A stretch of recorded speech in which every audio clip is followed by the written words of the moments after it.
17, verso 1. Aleluia. Nos diz assim a palavra de Deus: quando Abraão estava com 99 anos de idade, o Senhor lhe apareceu e disse: eu sou o Deus Todo-Poderoso, ande segundo a minha vontade e seja íntegro. Aleluia. Meus queridos, nós vimos já nas primeiras partes sobre Gênesis o plano de Deus sobre criação e como a Escritura ela é clara para nós, na sua narrativa de nos não de nos ser enfadonha a Escritura ou aquilo que Moisés escreveu em Gênesis, ou uma coisa para iniciados, uma arte secreta. Muito pelo contrário, a narrativa de Gênesis é clara, ela é muito reveladora e envolvente naquilo que ela trata. Ela começa com a eternidade passada, e como leu para nós hoje o presbítero Mondelilson em Apocalipse, a palavra de Deus então começa na eternidade passada e termina no nosso futuro eterno também. No livro de Gênesis nós vamos descobrir muita coisa sobre Deus, mas principalmente nós vamos descobrir muita coisa sobre nós mesmos. A nossa história pessoal, ela está envolvida em Gênesis. Parece que Gênesis me abraça, de que eu consigo me reconhecer nas páginas da Bíblia. Moisés não teve como preocupação principal o falar sobre tudo. Mas uma coisa importante de Gênesis nós vamos ver, e que é uma coisa interessante quando a gente começa a ler Gênesis. Moisés não entra em pormenores, como que foi criado, qual é a data disso, como é que foi o processo de Deus desenhar Adão do pó, como é que aconteceu. Moisés não entra em detalhes, mas importante na Escritura é a gente ver que tudo aquilo que o Espírito Santo de Deus escreveu em Gênesis tem um objetivo principal de mostrar, em primeiro lugar, o propósito de Deus, e em segundo lugar, como que as coisas aconteceram dentro deste propósito. Qual era o propósito de Deus para com Adão, para com a Eva? A gente acabou de ler Abraão, nós vamos ler em Gênesis sobre Jacó, nós vamos ler em Gênesis sobre Isaac, sobre José, as grandes personalidades de Gênesis. Então nós vamos ver que em Gênesis, embora não fossem essas pessoas da época de Moisés, Gênesis fala muito bem delas, retratando o propósito de Deus para com as suas vidas. Se a gente fosse fazer um esboço do livro de Gênesis, um esboço bem rápido, nós poderíamos dividir Gênesis em dois grandes temas, que é quando a palavra de Deus, ou Gênesis, trata da humanidade em geral, capítulo 1 ao capítulo 11, os primeiros 11 capítulos, onde vai estar a criação, a queda do homem e suas consequências, o dilúvio e a rebelião em Babel. A partir do capítulo 12, que daí nós vamos ter a pessoa de Abraão, Deus então começa agora não mais a tratar com a humanidade no geral, e sim com um novo povo que ele vai fazer para si, com o povo escolhido Israel. Nós vamos ver então 4 grandes pessoas, 4 grandes homens da palavra de Deus, que vai preencher o restante de Gênesis, então, que é Abraão, capítulo 12 ao capítulo 24, Isaac, de 12 a 25 melhor, Isaac do capítulo 25 em diante, ao capítulo 27, Jacó do capítulo 28 ao 36, e José, a história de José, capítulo 37 a 50. José é o último grande homem que o livro de Gênesis trata. Se nós quisermos dividir o livro de Gênesis por temas, nós poderíamos ver do capítulo 1 ao capítulo 11 o livro dos começos, dos princípios. No capítulo 12 a 25, retratando a história de Abraão, a história da fé, depois da grande luta, que é a história de Jacó, e a da direção de Deus, o direcionamento de Deus para com o seu povo, que é a história de José, que é um livro da direção. Aqui 4, se nós quisermos passar para 3, nós poderíamos tratar de queda, Adão, redenção, Abraão e restauração Israel. Isso é tão interessante, irmãos, porque a gente começa a ver, mas como é que eu posso resumir isso? Como é que eu posso resumir o livro de Gênesis? Se a gente for resumir o livro de Gênesis, eu gosto desse resumo em 3 aspectos, que é a queda, nós falhamos, nós erramos e Deus não nos abandona. Deus não nos deixou ao léu. Deus restaura. Aí vem Abraão, uma aliança de Deus para com a humanidade. E depois vem a restauração, que é então, mesmo caídos, mesmo nós que ferimos, frustramos a Deus, mesmo assim, Deus não desiste de mim e prepara, através de Israel, um novo povo para si. Hoje, a igreja de Cristo, vai nos dizer Paulo, é o Israel de Deus, no tempo da graça. Ou se a gente quiser ainda resumir um pouquinho mais, o relacionamento de Deus com a humanidade e o relacionamento de Deus com aqueles que Ele escolheu para seu povo. Se você prestou atenção, desde o começo de Gênesis até o final de Gênesis, Deus está procurando por relacionamento, irmãos. Não é só a gente conhecer Deus, não é só eu vir ao culto, não é só eu ouvir falar de Deus, não é só eu cantar umas músicas bonitas que falam de Jesus. Deus procura relacionamento. Se tem uma característica muito expressiva de Deus, que a gente vai poder absorver, que a gente vai poder notar no livro de Gênesis, Deus é desejoso por relação, conversa, por intimidade. Então todo o livro de Gênesis vai ficar claro para nós, e eu queria deixar isso claro para nós hoje também, porque nós estamos nos acostumando, irmãos, com uma religiosidade um tanto quanto vazia, sem relacionamento com Deus. A gente se acostuma com uma religião sem oração. Nós nos acostumamos com uma religião que Deus não nos fala mais. Nós nos acostumamos, tanto nos acostumamos, que a gente se entristece, que a gente se desespera, que a gente entra em pânico a todo momento da nossa vida. A gente recebe a notícia que está doente, nós entramos em pânico. Nós recebemos a notícia que vamos ser demitidos, nós entramos em pânico. Meu irmão, se eu tenho relacionamento com Deus, se eu tenho comunhão com Deus, as notícias ou as circunstâncias não podem me fazer entrar em pânico. Vocês estão me entendendo?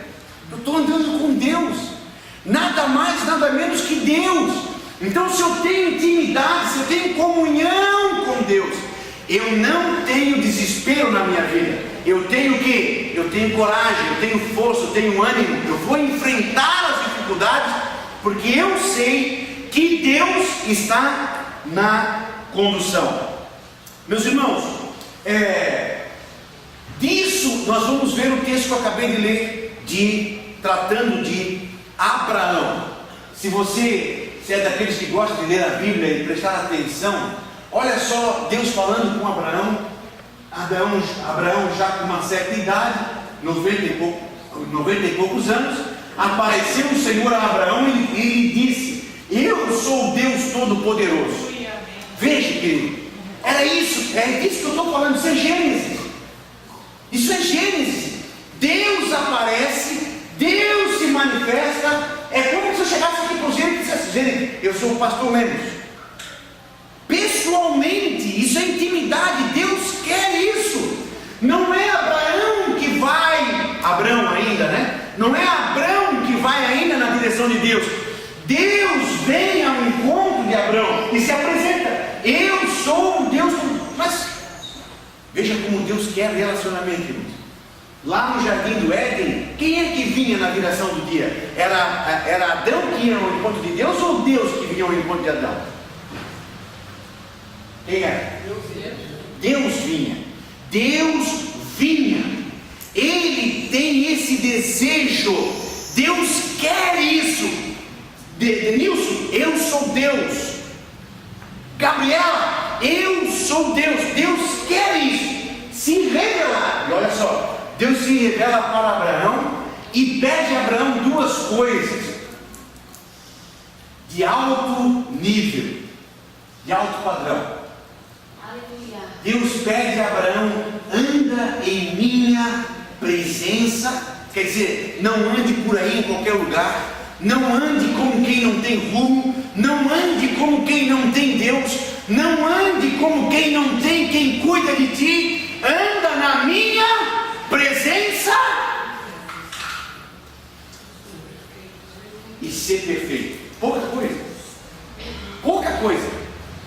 Não é tente ser perfeito. Não é alcance quase a perfeição. Isso é Antigo Testamento ainda, irmão. Anda na minha presença. Um Deus que se apresenta. Um Deus que se apresenta. Um Deus que quer a gente por perto. Anda comigo. Olha, Deus me convidando para andar com Ele. Eu era para estar suplicando Ele andar comigo. Eu era para estar de joelhos dizendo: Deus, eu quero andar contigo. Mas não. Deus se apresenta. Deus me chama. Deus me busca e diz: anda comigo. Aleluia. Oh, aleluia. Anda comigo.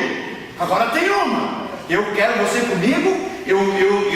Eu estou contigo. Mas eu só quero perfeição. Uau. Perfeição, irmãos. Perfeição. Buscar a perfeição. Buscar crescer. Hoje eu estou nesse patamar, mas amanhã, sexta-feira, eu quero estar num outro nível com Deus. No sábado, eu quero estar no outro nível com Deus. Até o dia. Aleluia. Aleluia. Enoque andou, escuta, Enoque, isso é Gênesis também. Dia que Deus o tomou para si. Anda na minha presença e ser perfeito. Para Deus, irmãos, 99,999% não é suficiente. Deus não quer quase a santidade. Deus não quer quase comunhão com Ele. Deus não quer quase um amor com Ele. Deus quer integralidade. E aí? É essa a nossa luta? Senhor, eu quero perfeição também, Senhor. Aleluia. Deus quer de mim que eu ande na sua presença e que seja perfeito. Isso mudou? Isso mudou, irmãos? Apocalipse, lá em Apocalipse, nós vamos ver o Senhor trabalhando com rei. Para mim, particularmente, mais específico de Gênesis, não é tanto a criação, e sim o plano de Deus desenvolvendo isso de redenção. Gênesis 3 e 15. Pastor lá, por favor. Aleluia. Tua descendência e o seu descendente. Veja, já no capítulo 3, irmãos, o homem acabou de cair, o homem acabou de falhar. Deus já está desenrolando, Deus já está falando para Adão e a Eva o redenção. A mulher, vem de novo dizendo: porém, inimizade entre ti e a mulher. Exatamente, continua. Entre a tua descendência e o seu descendente. Exato. Aqui a palavra de Deus já está dizendo, irmãos, que o Deus, ou Salvador, iria nascer de mulher, não seria um anjo, não seria um anjo, e que pisaria a cabeça da serpente. Quer dizer, não era a salvação para anjos também, é para a humanidade. Seria um homem e que salvaria e que restauraria os homens. De onde viria o Redentor? Gênesis 12, leia de novo. Gênesis 12, Gênesis capítulo 12, verso 1 a 3. Da onde que vai vir o Redentor? Gênesis, de novo Deus desenrolando o plano de redenção à humanidade. Gênesis capítulo 12. Obrigado. Ora, disse o Senhor a Abraão: sai da tua terra, da tua parentela e da casa do teu pai, e vai para a terra que te mostrarei. De ti farei uma grande nação, e te abençoarei, e te engrandecerei o nome. Se tu uma bênção, abençoarei os que te abençoarem, e amaldiçoarei os que te amaldiçoarem. Em ti serão benditas todas as famílias da terra. Aleluia. Da onde vai nascer? Da onde viria? Viria da semente de Abraão. Abraão teve um filho com Sara, Isaac. Isaac teve um filho, Jacó. Jacó teve 12 filhos. Olha o plano de Deus acontecendo. Gênesis. Jacó teve 12 filhos, que são as 12 tribos de Israel. De que tribo nasceria o Salvador? Gênesis 49, verso 10. Gênesis 49, verso 10.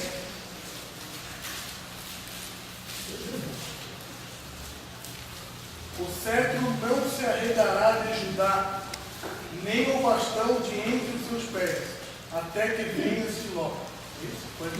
Isso. Continua. E a ele obedeceremos os povos. Da onde, qual tribo nasceria o Redentor? Tribo de Judá. Irmãos, preste atenção. Gênesis capítulo 3, Deus começa a descortinar o plano da redenção. Gênesis capítulo 12, Deus inicia de novo a revelação de redenção. Gênesis capítulo 49, pois Deus está novamente revelando da onde, qual tribo nasceria o Redentor. Gênesis tem para nós a história de redenção. Nós vamos ver muito próxima a história de Gênesis e Apocalipse. Gênesis e Apocalipse trabalhando quase que em comunhão. Essa bateria hoje está... Deu, né? Põe para mim para frente lá, Alan, por favor. Aqui não vai dar. A bateria acabou. Gênesis fala sobre o primeiro céu e a primeira terra. Já Apocalipse vai falar sobre o novo céu e a nova terra. Vamos em frente, Alan. Fica aí agora. Fica lá na cadeira de piloto do computador. Vamos lá. Renan. Gênesis vai nos falar do primeiro jardim. Apocalipse, a palavra de Deus nos traz o conceito da cidade do jardim. Gênesis, a árvore da vida é guardada. Já em Apocalipse, a árvore da vida é disponibilizada. Olha aqui, uma coisa fechando com a outra. O começo e o fim. Deus trabalhando o plano de redenção. Gênesis, nós vamos ter o primeiro casamento. Já em Apocalipse, nós vamos ter o último casamento, as bodas do Cordeiro. Gênesis, nós vamos ver Satanás tentando a Eva. Em Apocalipse, nós vamos ver Satanás sendo lançado no lago de fogo. Gênesis, nós vamos ver a morte entrando em cena depois do pecado, depois da queda. Em Apocalipse, nós vamos ver de que a morte foi tragada, foi vencida. Por último, em Gênesis, o que eu falei já em Apocalipse 3, Apocalipse 12, Gênesis 3, Gênesis 12, Gênesis 49, que era a promessa de um Redentor. E no Apocalipse nós vamos ver o reino desse Redentor acontecendo na prática. Então, essa parte de introdução é só para a gente ver a importância de Gênesis. Como Gênesis está casado com toda a Escritura. Por que o livro de Gênesis é tão combatido no mundão? Porque se você tirar Gênesis da Bíblia, você quase que anula toda a Escritura. Você acaba com toda a Escritura. A promessa de redenção, o povo de Israel, a história do povo de Israel, que é parte também, um símbolo da história da igreja, isso tudo nós vamos ter em Gênesis. A importância do livro de Gênesis. Vamos começar então com o primeiro verso, no princípio, aleluia. Vamos ler Gênesis capítulo 1, verso 1? Gênesis capítulo 1, verso 1. Quem achou aí? Pode ler, por favor. No princípio criou Deus os céus e a terra. No princípio, vamos se ater um pouquinho nesse princípio. A Bíblia, na Bíblia nós vamos ter 3 livros que começam com princípios.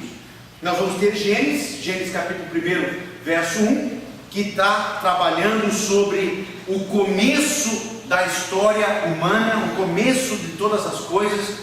Este começo, ele é um começo que não tem uma data específica. Eu já falei isso há 2 quintas-feiras atrás. Não tem como nós colocarmos uma data neste começo. Só tem como nós começarmos a termos data a partir da vida de Adão. A partir de Adão a gente começa então a ter uma cronologia de tempo datável. Agora, quando foi isso, pastor? No princípio? Foi há 6 bilhões de anos atrás? Foi há 5 bilhões? Não sabe-se, não tem essa data certa. O fato importante não é a data. O fato importante é a declaração bíblica de que foi Deus quem criou. No princípio, Deus criou todas as coisas. Abra aí, por favor, Salmo, livro de Salmo 33:6. Lê para nós, Anderson, Romanos 4:17. Romanos 4:17 diz ele que Hebreus 11:3. Salmos 33:6, quem achou? A tua justiça é como as grandes montanhas, os teus juízos são um grande abismo. Senhor, tu conservas os homens e os animais. 33, verso 6. Mediante a palavra do Senhor foram feitos os céus. Escuta, irmãos, mediante a palavra do Senhor foram feitas os céus. Continua, Denilson, por favor. E os corpos celestes, pelo sopro de sua boca. Romanos 4:17. Está escrito: eu o constituí pai de muitas nações. Ele é o nosso pai aos olhos de Deus, em quem creu. O Deus que dá vida aos mortos e chama à existência as coisas que não existem como se existissem. E chama aí, olha que texto, olha que coisa para o mundão que não tem a fé, que não crê nesse Deus poderoso. Chama à existência as coisas que não existem, como que se já. Vamos ler de novo. Eu queria que agora todos abrissem aí, todos abram aí, por favor, todos abram. Romanos 4:17. O Anderson vai ler melhor, com uma voz sem pigarro, sem nada, vai ficar bonito, quer ver? Vamos lá, Anderson, bem pausado. Pode ler. Agora ele foi envergonhado. Como está escrito: eu o constituí pai de muitas nações. Ele é nosso pai aos olhos de Deus, em quem creu. O Deus que dá vida aos mortos e chama à existência as coisas que não existem, como se já existissem. Aleluia.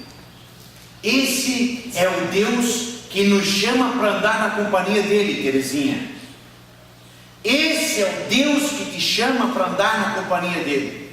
Esse é o Deus, Nicolas, que te chama para vir e para estar com ele. Anda comigo, anda comigo. Eu chamo a existência coisas que você não vê, coisas que você não toca, coisas que nem subiam ao teu coração. Eu digo: vem e vem. Aleluia, aleluia. Graças a Deus, irmãos. É esse o Deus que nós devemos ter intimidade. Não o Deus de uma igreja, não o Deus do pastor Lemos, ou o Deus da história, o Deus do meu pai, não o Deus do líder, não o Deus que eu tenho intimidade, comunhão, o Deus que me chamou para andar com ele, que chama as coisas do nada, do nada. Faça disso teu objetivo de vida, irmãos. Os problemas da nossa vida A única intenção do diabo, a única intenção do inferno, irmãos, com os problemas da nossa vida, é de nos afastar desse Deus. Nos afastar. Porque quando nós estamos com Ele, nós estamos clamando, grudados no pé dEle, clamando: Senhor, o meu casamento, Senhor. E Ele chama a existência o que não existe, aleluia. Pela palavra, aleluia. Hebreus 11:3, último texto. Pela fé, entendemos que foi o universo formado pela palavra de Deus. Pela palavra. De maneira que o visível veio a existir das coisas que não aparecem. O visível, aquilo que você vê, foi feito pela palavra de Deus, de coisas que não aparecem. Este é o princípio de Gênesis. Depois nós vamos ter o princípio do livro de Marcos. Marcos capítulo 1, verso 1. Marcos vai falar do princípio do Evangelho de Jesus Cristo, Filho de Deus. Agora, a teologia diz que a gente não deva fazer isso. Mas, às vezes nós podemos fazer isso. Ler o Antigo Testamento com base, com tudo aquilo que eu sei de Novo Testamento. Quando Marcos está dizendo o princípio do Evangelho de Jesus Cristo, Filho de Deus, Marcos está inclusive englobando o começo da redenção em Gênesis. O Evangelho, boas novas, não começa com João Batista. João Batista foi o primeiro proclamador na nova aliança. Mas a redenção de Deus para com a humanidade, de que viria o Redentor, de que se você cresce nesta promessa do Antigo Testamento seria salvo, Hebreus capítulo 11 nos dá muitos exemplos de pessoas que creram nessa promessa de redenção e que foram salvos. João Batista, ele dá o começo da proclamação, mas o Evangelho não começa com João Batista. As boas novas, princípio do Evangelho de Jesus Cristo, Marcos capítulo 1, verso 1. E por último, o outro princípio que nós todos conhecemos, esse de Marcos é um pouco desconhecido de nós, mas o de Gênesis, muito comum, e o de João, também muito comum. No princípio era o Verbo, e o Verbo estava com Deus, e o Verbo era Deus. Aleluia. Se o irmão prestar atenção quando a gente está lendo Gênesis, quando os autores do Novo Testamento estão falando sobre Gênesis, eles falam assim, porque pela palavra foi criado. Pela palavra Deus fez todas as coisas. Porque está escrito, Paulo fala isso lá em Romanos, está escrito que pela palavra, sempre vai usar a palavra. E quem era essa palavra em ação no Antigo Testamento? João vai revelar para nós. Quem era esse poder, verbo, palavra? Quando Deus fala, quando Deus faz as coisas pela palavra, quem era esse verbo ativo, esse verbo em ação? João vai dizer, no princípio era o verbo. E aqui é o princípio das coisas e não do verbo. Porque o verbo, que é Jesus Cristo, sempre existiu. Jesus não tem começo, Jesus não tem fim. Jesus sempre existiu com Deus. Abra aí Apocalipse, capítulo 19, verso 13, por favor. Apocalipse, capítulo 19, verso 13. Está vestido com um manto tinto de sangue, e o seu nome se chama o Verbo de Deus. Aleluia. Vamos ler de novo, Siri? Vamos ler de novo? 19 e 13. Preste atenção, irmãos. Alguma tradução vai dizer palavra de Deus. Tem alguma tradução aí que diga palavra de Deus? A sua? Ok. As outras é verbo? É a palavra. Palavra. Verbo. Ok, lê de novo, Zé. Está vestido com um manto tinto de sangue, e o seu nome se chama o Verbo de Deus. O Verbo de Deus, veja, irmãos. O Verbo de Deus está em ação lá no Antigo Testamento, Marcos. O Verbo de Deus, não é pela palavra que Deus está fazendo as coisas no Antigo Testamento. No princípio criou Deus pela palavra. Lá o verbo está lá em Gênesis, e o verbo está lá em Apocalipse.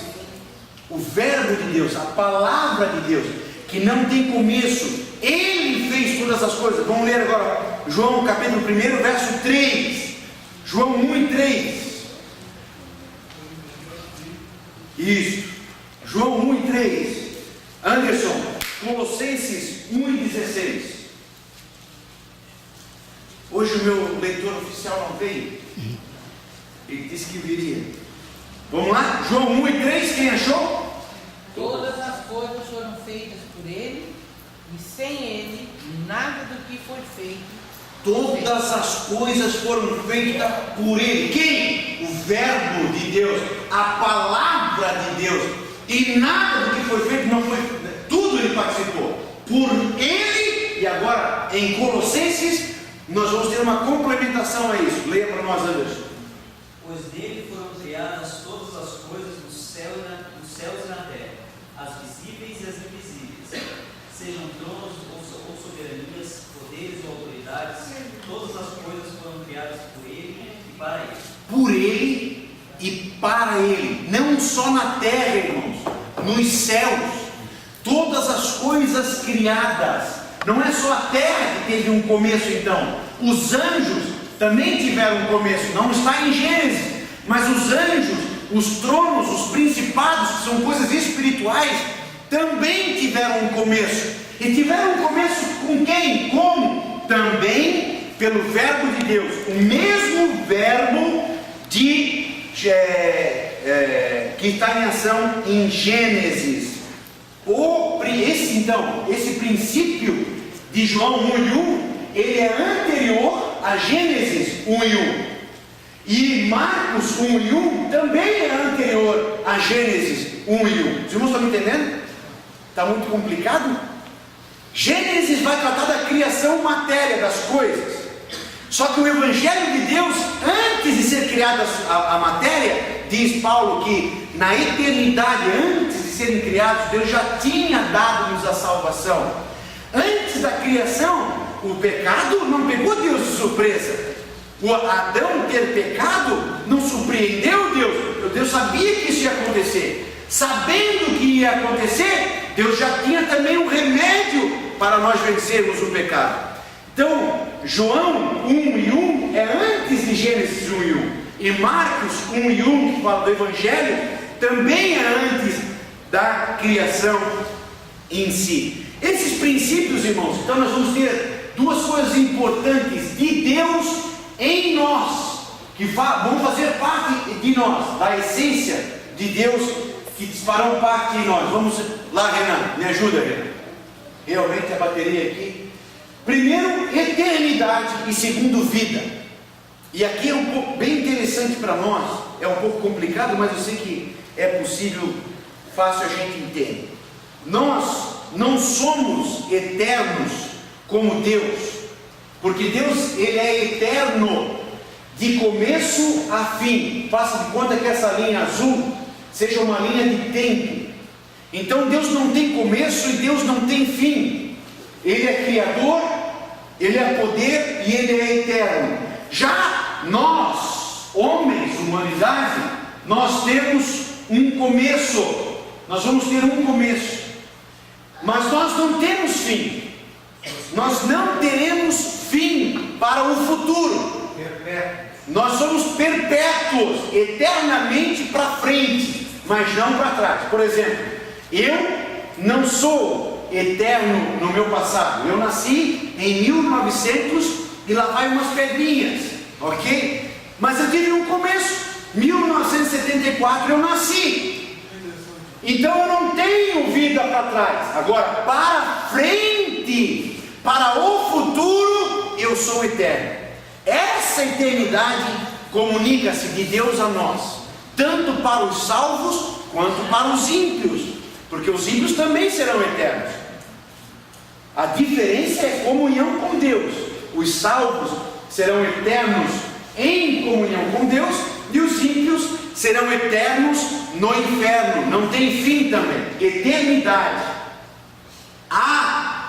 Tem que haver, irmãos, teria que haver alguma coisa que nos fizesse estar junto com Deus. Vamos bem rapidinho ler Isaías 57, 13. Quando fala lá de que eu sou o alto, sublime, é 57? Eu me lembrei desse texto agora, eu não tinha anotado ele. Se eu não me engano é 57, 13. Ou 15. Isso. Leia para nós então, Diná, por favor. É assim que diz o alto é sublime e habita na eternidade, cujo nome é santo. Agora, só preste atenção, irmãos, quando a gente vai lendo o texto, veja a diferença de Deus para nós. Ali, ó, mais ou menos como eu tentei colocar aqui. A diferença de Deus, eu habito no alto, sublime, a eternidade, eu sou santo. Veja a diferença de Deus para nós. Continua, Diná, por favor. No alto e santo lugar habito, e também como contrito e abatido de espírito, para vivificar o espírito dos abatidos. Veja só, irmãos, nós estamos aqui embaixo. Ele é alto, ele é sublime, ele habita a eternidade, ele é santo. E nós somos o quê? Nós estamos aqui embaixo, criatura, abatido, aflito. Mas veja, irmãos, que mesmo ele aqui em cima, nós aqui embaixo, tem algo que se comunica, tem algo que nos liga a Deus. E o que é esse algo? Para nós, claro, nós estamos no Novo Testamento, nós já sabemos que esse algo é Jesus Cristo. O caminho, Jesus é esse caminho que nos liga com Deus, que faz essa ligação com o Eterno. Agora, vamos ver dois textos, bem rapidinho, para a gente entender isso um pouco melhor. Gênesis 3 e 24. Gênesis 3 e 24. O homem pecou, Deus veio, agora Deus está dando a sentença para o homem e expulsa o homem do jardim do Éden. Olha que interessante esse texto, irmão. Expulsa o homem, colocou querubins ao oriente do jardim do Éden e o refugio de uma espada que se revolvia para guardar o caminho da árvore da vida. E expulsa o homem, presta atenção na palavra caminho. E expulsa o homem, colocou querubins ao oriente do jardim do Éden e o refugir de uma espada que se revolvia, que se mexia, uma espada que estava se mexendo. Era uma guilhotina, uma espada guilhotina. Não tinha como o homem chegar perto. Tinha guardas guardando o caminho, impedindo a pessoa de entrar no caminho, e espadas que impediam para guardar o caminho do quê? O caminho da árvore da vida. João 14,6. João 14,6. Eu sou o caminho, a verdade e a vida. Não. É isso aí. João 14,6. Respondeu-lhe Jesus: Eu sou o caminho, a verdade e a vida. Ninguém vai ao Pai se não for comigo. Em Gênesis, irmãos, olha aqui, ó. Em Gênesis, o homem se separa de Deus. Em Gênesis, Deus está num alto e sublime. E o caminho, tem o caminho para nós chegarmos a Deus, tem querubins, tem espada, está impedido. Veja que Jesus agora está dizendo: eu sou o quê? O caminho. Eu sou o acesso, eu sou o caminho para chegar a Deus. Ninguém chega a Deus se não for por mim. O caminho foi aberto, o caminho está aberto. Para quê? Para nós termos acesso a esse Deus que é poderoso, que habita a eternidade, que é santo. Não existe mais a separação. A plenitude, irmãos, a plenitude de Deus é para a sua criação. Tudo aquilo que Deus tem como Deus, Ele quer nos dar. Através de quem? Através desse caminho que nos dá acesso a Deus. Agora preste atenção. Ninguém vem ao Pai senão por mim. Não existe atalho. Não existe atalho, irmãos. Não tem como ter comunhão com Deus sem oração. Não adianta vir: pastor, faz uma oração forte, porque isso vai me levar de volta a Deus. Não leva. Oração forte não leva de volta a Deus. Não tem senão através do seu Filho Jesus Cristo. Corredor do sal, água em cima do rádio, rosa de Saron, óleo do Monte Sinai, tantas coisas, o suor leva a tua linha suada do bispo, nada disso. Preste atenção, irmão, preste atenção, porque se você prestar atenção, você vai entender o que o pastor está querendo dizer sobre essas coisas. Se Jesus é o caminho, quem é que inventa atalho? Se Jesus é o caminho, quem é que me quer tirar do caminho inventando outras coisas que não levam a Deus?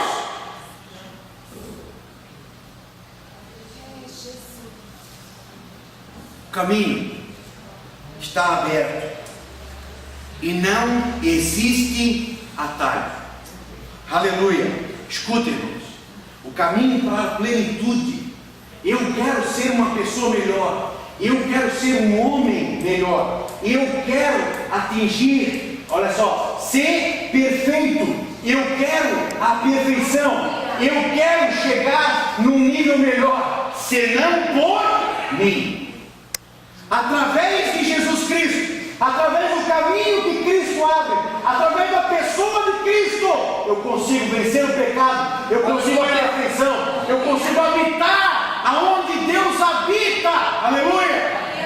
Mas como, pastor, nós estamos na terra, aleluia, é possível vencer o pecado se eu quiser andar nesse caminho. É possível eu vencer as circunstâncias neste caminho. É possível eu subir o degrau da perfeição. Aonde, pastor? Nesse caminho. Você quer um casamento melhor? Você quer um casamento melhor? Traga teu casamento para esse caminho. Você quer uma vida melhor? Uma vida plena? Uma vida realmente de plenitude? Aquilo que os drogados procuram numa carreira de cocaína. Você quer realmente essa paz que você acha que a cocaína vai te dar? Você quer realmente essa festa na tua vida que você acha que um litrão de vodka vai te dar? Você quer isso? Quero! Você só vai ter isso senão por Cristo. Todas as outras coisas, irmãos, preste atenção, dentro da igreja nós temos atalhos, e fora da igreja nós também temos atalhos, mas o pai dos atalhos é um só. Dentro da igreja nós vamos ter essas piadas de corredor de sal, de não sei o que, do fogo, da porta de fogo, isso, aquilo. Dentro das igrejas e fora das igrejas nós vamos ter atalhos também, mas que não me levam a Deus. Eu sou o caminho, a verdade e a vida. Ninguém vem ao Pai senão por mim. Aleluia. Meus queridos, nós procuramos esses atalhos e esses atalhos não têm nos levado a Deus. Eu conheço uma história que eu acho muito interessante.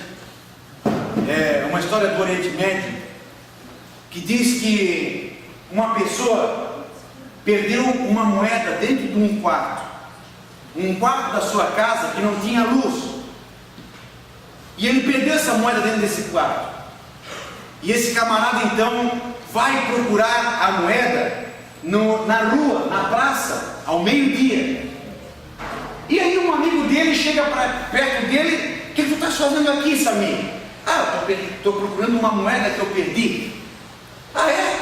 Mas tu perdeu por aqui? Não, eu perdi lá na minha casa, no meu quarto, mas lá é escuro. Tá, e como é que tu estás procurando aqui? Não, porque lá eu não vou achar, e aqui é mais claro, então aqui é mais fácil, eu estou procurando aqui. Muitos seres humanos sabem aonde perderam, mas estão procurando em outro lugar. Preste atenção nisso. A gente inventa tanta desculpa, querido. Nós inventamos tantas desculpas. Nós inventamos tanta ladainha para não fazer o certo, para ir procurar no lugar certo. Eu procuro de tudo. Eu procuro as festas, eu procuro a balada, eu procuro as drogas, mas não é lá que eu perdi. Aonde que eu perdi? Eu perdi lá no começo, lá no Jardim do Éden eu perdi. E eu tenho que voltar lá e pedir restauração a um Deus que me restaura. Queridos, não pense que Deus desistiu de nós. Nós erramos, nós falhamos, mas Gênesis prova para nós que Deus tem um plano de restauração para a minha vida. Deus tem um plano de restauração para a tua vida, para a tua vida emocional, para a tua vida no teu casamento, para a tua vida financeira. Deus tem um plano de restauração. O que eu preciso, pastor? Eu preciso vir buscar no lugar certo. Eu preciso reconhecer que o lugar certo é Jesus Cristo, o caminho. Aleluia. E se eu venho a Jesus, e se eu venho a este caminho, meu irmão, no princípio era e é hoje o poder. Eu não tenho como, eu não sei como, mas eu sirvo a um Deus que é todo poderoso, e Ele traz as coisas à existência que você nem vê ainda. Quantas pessoas que conversam comigo e dizendo: pastor, mas eu não consigo ver solução, pastor, eu não consigo ver como. Que bom que você não consegue ver, mas ande com Deus que tem poder para trazer à existência aquilo que você não vê. Aleluia. Traga esse Deus, confie nesse Deus, porque esse Deus é um Deus que quer trazer da plenitude dele para a nossa vida. Aleluia. Fique em pé comigo, vamos orar. Aleluia, aleluia, aleluia. Graças a Deus. Senhor Jesus, nós estamos na tua presença, Senhor.